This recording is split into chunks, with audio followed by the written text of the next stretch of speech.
Ya, Assalamualaikum. Salam sejahtera bagi kita semua. Om Swastiastu, Namo Buddhaya. Bagi para pembelajar hukum dimanapun Anda berada, semoga teman-teman semua eh, semua sehat dalam suasana pandemi COVID-19 yang serba penuh tantangan, serba penuh dengan eh, ketidakpastian. Ya, semoga tetap semangat dan semoga pandemi ini dapat segera selesai. Pada sesi kali ini, saya ingin sedikit membahas tentang mengapa ada dikotomi atau mengapa ada dualisme eh, penelitian hukum normatif dan ada penelitian hukum empiris, atau dengan preposisi lain ada yang mengistilahkan mengapa muncul ilmu hukum normatif, mengapa muncul ilmu hukum empiris. Uh, Isu ini masih cukup uh, hangat ya bagi para pembelajar hukum, baik tingkat S1, S2 maupun S3. Masih ada perdebatan terkait, skripsi, tesis atau disertasiku ini sebaiknya menggunakan uh, normatif atau empiris ya. Jadi di sesi kali ini saya ingin coba membahas terkait dengan uh, dua preposisi ini, ya, dan apakah preposisi ilmu hukum empiris atau dengan istilah lain penelitian hukum empiris itu merupakan preposisi yang benar. Uh, dan pada kali ini saya ingin mencoba membahas dari sudut pandang filsafat ilmu. Ya, mari kita bahas bersama. Oke, jadi pada prinsipnya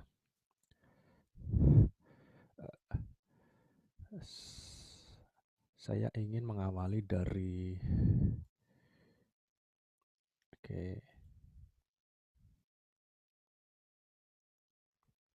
ya, munculnya preposisi penelitian hukum normatif dan penelitian hukum empiris, atau sebagian orang ada yang menyebutnya juga dengan istilah penelitian sosiolegal, ya. Dan sekali lagi di sini saya ingin membahas dari sudut pandang filsafat ilmu, ya. Mungkin teman-teman yang lain apabila ada pendapat lain atau rekomendasi lain, silakan bisa dikomentari di komen saya, dan saya sangat terbuka sekali dengan berbagai saran dan kritik teman-teman. Oke, saya ingin membahasnya dari 3 ruang lingkup besar. Yang pertama adalah sebelum saya membahas terkait apakah preposisi penelitian hukum empiris atau ilmu hukum empiris ini apakah sudah benar dari sudut pandang filsafat. Saya ingin pertama mengawali dari istilah pengetahuan. Ya, semua, ya, segala sesuatu yang dapat diketahui, dapat diverifikasi oleh panca indera, ya, disebut sebagai pengetahuan, ya. Bahkan ada filsuf klasik yang mengatakan bahwa, ya, pengetahuan ini sebetulnya berawal dari proses berpikir manusia, ya. Karena manusia berpikir, kemudian mencoba mempelajari atau mengetahui tentang sesuatu, ya, kemudian menimbulkan sebuah experience, dan experience ini bisa menjadi sebuah upaya untuk menyikapi segala sesuatu di kemudian hari ataupun menyikapi sebuah persoalan tertentu. Filsuf klasik itu mengatakan bahwa dengan berpikir maka aku akan ada. Dengan berpikir maka aku akan ada ini tidak bermaksud bahwa orang yang tidak berpikir itu bukan bermaksud bahwa secara ragawi itu tidak akan ada. Tetapi ya dengan berpikir itu kita bisa menciptakan sebuah karya-karya intelektual, ya. Kita bisa menciptakan sebuah inovasi-inovasi, inovasi-inovasi baru yang bisa jadi bermanfaat bagi masyarakat, ya. Sehingga dengan inovasi-inovasi baru itu yang bisa dimanfaatkan oleh orang lain, maka keberadaan kita selaku manusia itu bisa diakui keberadaannya, ya. Eksplisitnya contoh misalnya di negara-negara maju seperti Amerika Serikat, seperti Jepang, ya, China sekarang, Korea Selatan, para ilmuwan-ilmuwan atau para pemikir-pemikir intelektual mereka betul-betul berjuang berpikir untuk menciptakan sebuah inovasi baru yang bisa dimanfaatkan oleh orang banyak, ya. Dengan inovasi-inovasi baru itu, dengan kekayaan-kekayaan intelektual mereka, maka negara-negara maju itu sangat diakui keberadaannya oleh negara-negara lain, ya. Jadi maksud dengan berpikir itu ada, bukan bermaksud secara ragawi kalau kita tidak berpikir itu maka akan hilang. Tapi dengan menciptakan inovasi baru dari perjuangan berpikir kita itu, ya, maka eh, keberadaan kita bisa diakui, ya, oleh orang lain, ya. Jadi kita mengawali dari sebuah pengetahuan, ya. Segala sesuatu yang diketahui oleh manusia, ya, itu disebut sebagai sebuah pengetahuan, ya. Kemudian kita turun lagi, ya. Sebagian pengetahuan, ya, adalah merupakan ilmu, ya. Sebagian pengetahuan merupakan ilmu. Sebagian pengetahuan yang diperoleh dengan metodis, ilmiah, dan rasional, maka disebut sebagai sebuah ilmu pengetahuan, ya. Jadi tidak semua pengetahuan itu bisa disebut sebagai ilmu, tapi hanya pengetahuan-pengetahuan yang diperoleh dengan cara-cara metodis, dengan ilmiah dan rasional, maka itu disebut sebagai sebuah ilmu atau ilmu pengetahuan, ya. Kemudian nanti kita turun lagi ada ilmu-ilmu filsafat, ya. Mungkin lebih jelasnya saya ingin menjelaskan skema di bawah ini. Jadi semua berawal dari pengetahuan, ya. Segala sesuatu yang dapat diketahui oleh indera manusia bisa disebut sebagai sebuah pengetahuan. Kemudian turun lagi pengetahuan-pengetahuan yang diperoleh, ya, dengan cara-cara yang metodis, ilmiah dan rasional, logis, maka disebut sebagai ilmu pengetahuan. Jadi sebagian pengetahuan yang diperoleh dengan cara metodis, ilmiah dan rasional disebut sebagai ilmu pengetahuan. Karena banyaknya, ya, karena banyaknya sesuatu hal, ya, yang diketahui oleh manusia, kemudian sesuatu hal itu diketahui dengan menggunakan metode-metode yang ilmiah dan rasional, maka lahirlah ilmu-ilmu pengetahuan dengan segala banyak jenisnya. Saya ambil contoh beberapa di sini, misalnya ada ilmu sosial, ya, sosiologi, ya, ilmu pengetahuan di mana objek materinya adalah mempelajari tentang perilaku manusia, ya, mempelajari tentang perilaku manusia, ya. Kemudian ada ilmu kedokteran misalnya. Teman-teman di Fakultas Kedokteran di sini adalah ilmu pengetahuan mereka itu fokus objek materinya adalah mempelajari tentang misalnya organ-organ tubuh manusia beserta fungsi-fungsinya, ya. Maka muncul apa dengan yang diistilahkan sebagai ilmu kedokteran. Ada juga ilmu hukum, ilmu filsafat, ya. Ilmu hukum misalnya. Ilmu hukum ini ilmu pengetahuan, ya, yang objek materinya itu berupa norma, norma hukum, ya. Jadi masing-masing ilmu pengetahuan ini memiliki objek material yang berbeda-beda, ya. Kemudian termasuk juga ilmu filsafat, ya. Ilmu filsafat ini merupakan cabang dari ilmu pengetahuan, ya. Tetapi di sini ilmu filsafat objek materinya apa? Ya, objek materinya adalah segala sesuatu hal, all existence di alam semesta ini yang dapat terverifikasi oleh panca indera, ya. Maka itu adalah objek ilmu filsafat. Banyak sekali cabang-cabang ilmu filsafat, ya. Terus apa Pak bedanya nanti dengan misalnya di sini ada ilmu filsafat hukum, ya. Ada ilmu filsafat ilmu, ada etika, ada logika, ada muncul lagi nanti mungkin ilmu filsafat sosial, ya.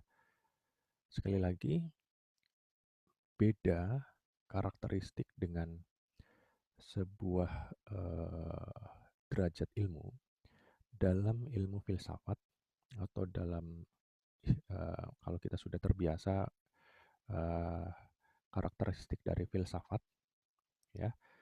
Jadi nanti kita kalau sudah terbiasa teman-teman ya sudah menguasai ilmu filsafat hukum misalnya, itu bisa juga disebut sebagai filsafat hukum, ya. Sama, ilmu filsafat hukum atau filsafat hukum. Ilmu filsafat sosial atau atau filsafat sosial, ya. Jadi ilmu filsafat itu eh, akan melahirkan banyak sekali cabang-cabang ilmu filsafat. Karena apa? Sekali lagi, karena objek segala sesuatunya ada di alam semesta ini, ya. Karena saking banyaknya itu, ya. Tetapi perbedaannya apa dengan derajat ilmu? Dalam filsafat ini, ya, karakteristik utamanya adalah dia bersifat radikal. Ilmu filsafat radikal. Jadi tidak hanya metodis, ilmiah, dan rasional, tetapi ada satu lagi karakteristik dari filsafat atau ilmu filsafat, yaitu bersifat radikal. Dia ingin menjelaskan realitas yang sebenarnya.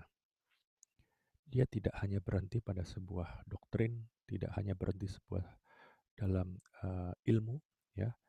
Uh, Nanti saya akan contohkan, ya, misalnya dalam konteks ilmu hukum, ya. Maka dia akan berjuang berpikir apakah sebuah ilmu itu, ya, uh, masih dapat digali lagi, ya, sampai radikal. Apakah misalnya dalam konteks ilmu hukum misalnya, ya, ada misalnya kita konteksnya adalah pasal 1338 misalnya, paragraf 1, pasal 1338 paragraf 1 KUH Perdata misalnya. Di situ dijelaskan bahwa uh, segala kontrak atau perjanjian yang dibuat secara sah oleh para pihak, maka berlaku layaknya undang-undang. Ya, di sini ada asas kebebasan berkontrak, ya. Jadi silakan para pihak bebas membuat kontrak dengan klausul-klausulnya apabila dibuat secara sah menurut pasal 1320 KUH Perdata, maka kontrak itu, ya, dapat bersifat memaksa layaknya undang-undang yang dibuat oleh negara. Dalam konteks ilmu, derajat keilmuan, ya, khususnya ilmu hukum itu berhenti di situ. Ya, ya sudah, ya. Jadi, tetapi dalam konteks filsafat, ya, dalam konteks filsafat akan mencari sebuah realitas yang sebenarnya lagi. Apakah dengan pasal 1338 paragraf 1 KUH Perdata itu menimbulkan keadilan bagi para pihak? Apakah bisa memberikan keadilan hak bagi setiap pihak? Ya, maka itulah tugas ilmu filsafat. Dia akan menggali lebih dalam lagi terkait dengan apakah sebuah ilmu itu atau sebuah uh, apa namanya, sebuah dogma atau sebuah doktrin itu, ya, apakah dapat menciptakan sebuah keadilan yang sesungguhnya. Di sinilah tugas ilmu filsafat, ya. Dia akan ada satu jalan lagi yang bersifat radikal, ya, bersifat radikal dalam filsafat atau ilmu filsafat.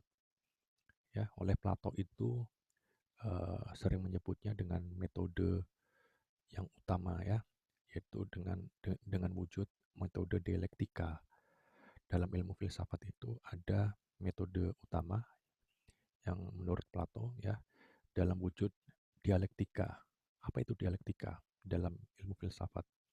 Dialektika adalah proses bertanya dan menjawab secara terus-menerus tidak berkesudahan tentang sesuatu. Itu adalah karakteristik dari ilmu filsafat atau filsafat. Jadi derajat filsafat dengan derajat ilmu-ilmu ini berbeda. Ilmu filsafat akan menggali lebih dalam secara radikal. Jadi kalau konteksnya dalam ilmu, itu hanya metodis, ilmiah, dan rasional, tiga itu. Tapi dalam filsafat, maka ada satu lagi karakteristiknya yaitu bersifat radikal, ya, dengan metode dialektikanya, dengan bertanya dan menjawab secara tidak berkesudahan tentang sesuatu. Itu dia. Tadi saya contohkan misalnya dalam konteks derajat keilmuan pasal 1338, ya, hanya berhenti tentang kebebasan berkontrak di paragraf 1 itu. Tetapi dalam ilmu filsafat akan menggali lagi apakah kebebasan berkontrak itu relevan dengan kondisi masyarakat tertentu. Apakah pasal 1338 paragraf 1 itu dapat memberikan keadilan bagi semua pihak. Itu akan dikaji oleh filsafat secara radikal. Oke.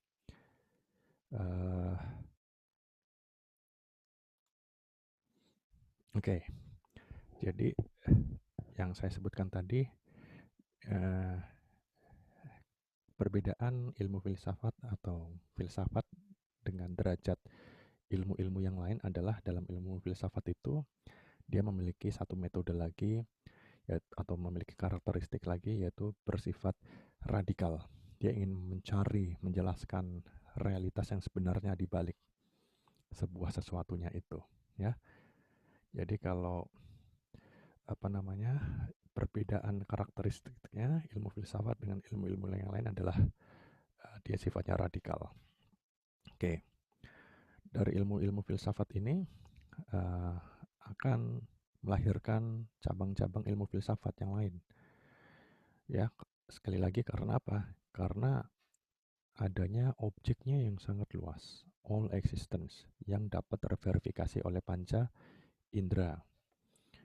Misalnya ada logika. Logika ini apa? Logika ini adalah cabang ilmu filsafat yang mempelajari cara berpikir yang benar. Itu disebut sebagai logika. Kemudian juga ada istilah etika. Etika ini adalah cabang ilmu filsafat juga yang mempelajari tentang moral dan cabang-cabang ilmu filsafat yang lain, termasuk juga ilmu filsafat hukum. Ya, dia mempelajari norma-norma hukum, ya, ilmu filsafat hukum. Sekali lagi, lalu perbedaannya apa, Pak?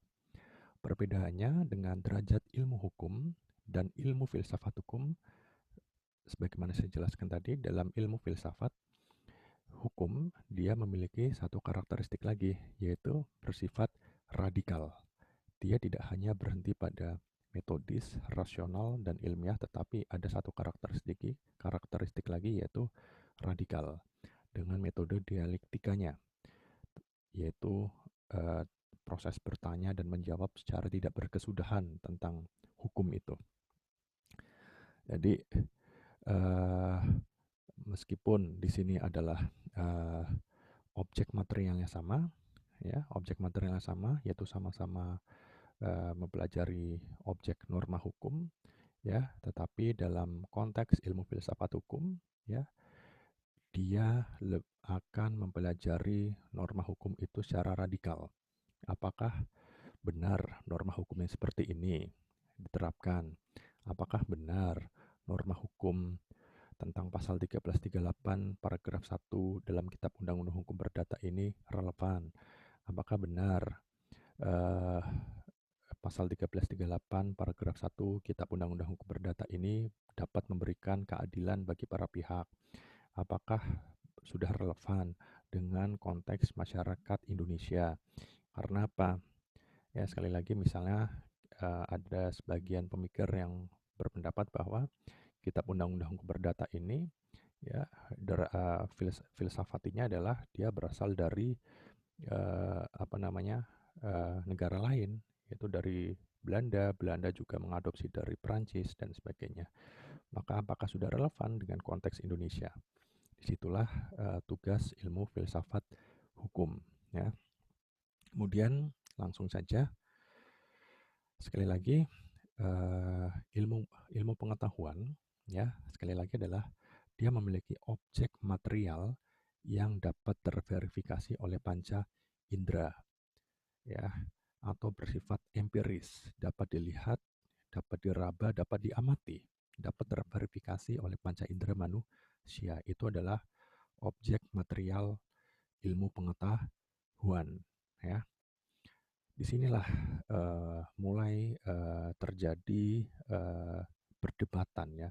Lalu apakah benar kalau seperti itu hukum atau ilmu hukum ini, ya, merupakan ilmu pengetahuan? Karena apa?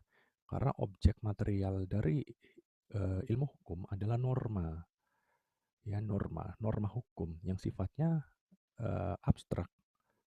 Contoh, ya, eh, artis yang sedang baru bercerai misalnya siapa? Gading dan Gisel misalnya. Gading dan Gisel itu ada putusan pengadilan tentang perceraian mereka, ya. Tetapi apakah apabila Gading dan Gisel berjalan berdua, ya, masyarakat yang tidak tahu tentang perceraian mereka tidak akan tahu kalau mereka sudah bercerai. Karena apa? Karena norma yang melekat di antara Gisel dan Gading, norma tentang perceraian itu tidak terlihat, abstrak sifatnya. Ya, misalnya saya dan mahasiswa saya terjadi hubungan hukum sewa menyewa misalnya, ya. Kemudian hubungan hukum sewa menyewa rumah misalnya, ya.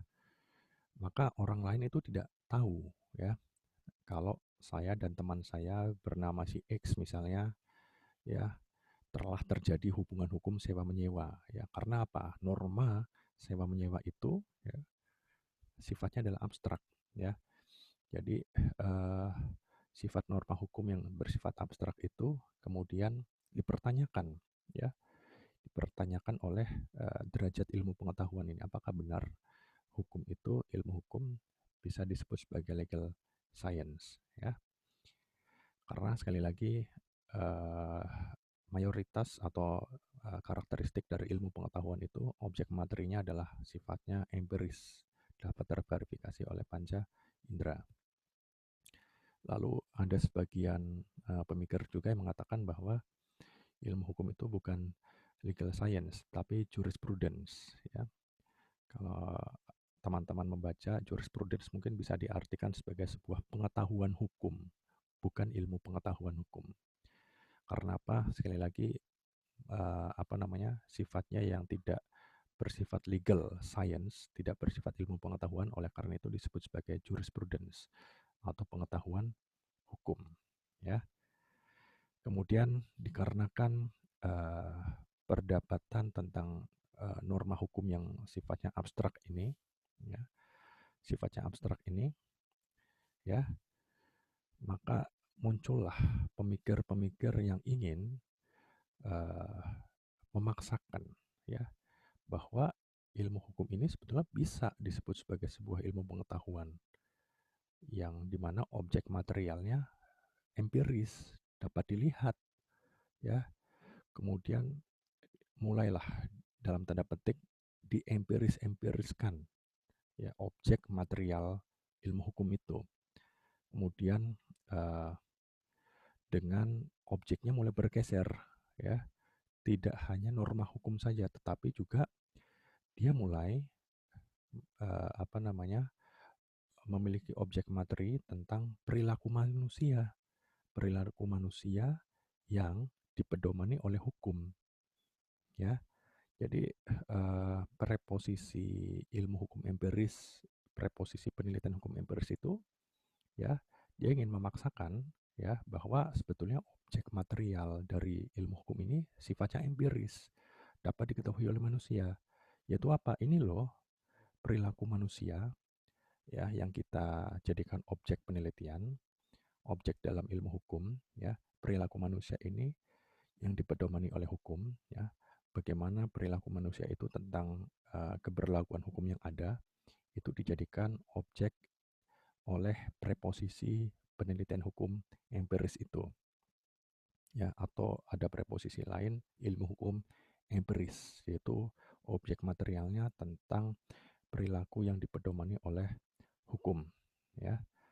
Jadi dari sini kita bisa dari sini kita bisa dari sini kita bisa menyimpulkan dari sini kita bisa menyimpulkan bahwa apa namanya preposisi tentang ilmu hukum empiris ini apakah benar, ya. Di satu sisi ilmu hukum objek materialnya adalah norma, ilmu hukum adalah norma, tetapi ada tambahan kalimat satu lagi yaitu empiris, ya. Norma yang sifatnya abstrak tetapi ditambah preposisi empiris, ya. Jadi di sini secara filsafat ilmu mungkin masih perlu dipertanyakan tentang kebenaran preposisi itu. Begitu teman-teman, terkait mengapa muncul dualisme preposisi itu, ya. Ada ilmu hukum normatif, ada ilmu hukum empiris. Sekali lagi dikarenakan ada pengaruh dari eh, karakteristik ilmu pengetahuan yang sifatnya adalah terverifikasi oleh panca indera atau bersifat empiris, tapi di satu sisi ilmu hukum yang objek materialnya adalah normatif, norma yang sifatnya abstrak, ya, tidak bisa dilihat, tidak bisa diraba norma itu. Kemudian pemikir-pemikir hukum lain yang memiliki pandangan lain ingin mencoba mengempiriskan objek material dari ilmu hukum itu, yaitu tentang perilaku manusia yang dipedomani oleh hukum. Tapi di satu sisi ada ilmu sosial. Ilmu sosial, objek materialnya apa? Ilmu sosial, objek materialnya juga sama-sama mempelajari tentang perilaku manusia. Nah, disitulah sebetulnya penelitian hukum empiris apakah masuk dalam konteks ilmu hukum atau konteks ilmu sosial, karena sama-sama objek materialnya adalah perilaku manusia. Itu teman-teman, dan silakan teman-teman mungkin bisa memberikan pendapat sendiri apakah preposisi ini benar atau tidak tentang ilmu hukum empiris atau preposisi penelitian hukum empiris, ya. Jadi menurut saya istilah ilmu hukum empiris ini bisa digeser menjadi ilmu hukum sosiolegal atau penelitian hukum sosiolegal. Jadi posisi sosiolegal itu mungkin bisa diterima, ya. Karena sekali lagi tentang mempelajari tentang perilaku manusia yang dipedomani oleh hukum, ya. Kalau hanya ilmu hukum tetapi empiris, ini agak bertabrakan ya, ilmu hukumnya sifatnya objek materialnya norma, tetapi di satu sisi ada preposisi empiris. Begitu teman-teman, terima kasih. Sementara itu dulu dari saya tentang pembahasan dualisme munculnya preposisi normatif atau empiris dalam dunia hukum. Sementara itu, insya Allah kita bisa lanjut di sesi-sesi materi yang lain. Assalamualaikum, salam sejahtera bagi kita semua. Tetap jaga kesehatan, tetap 3M ya. Dadah.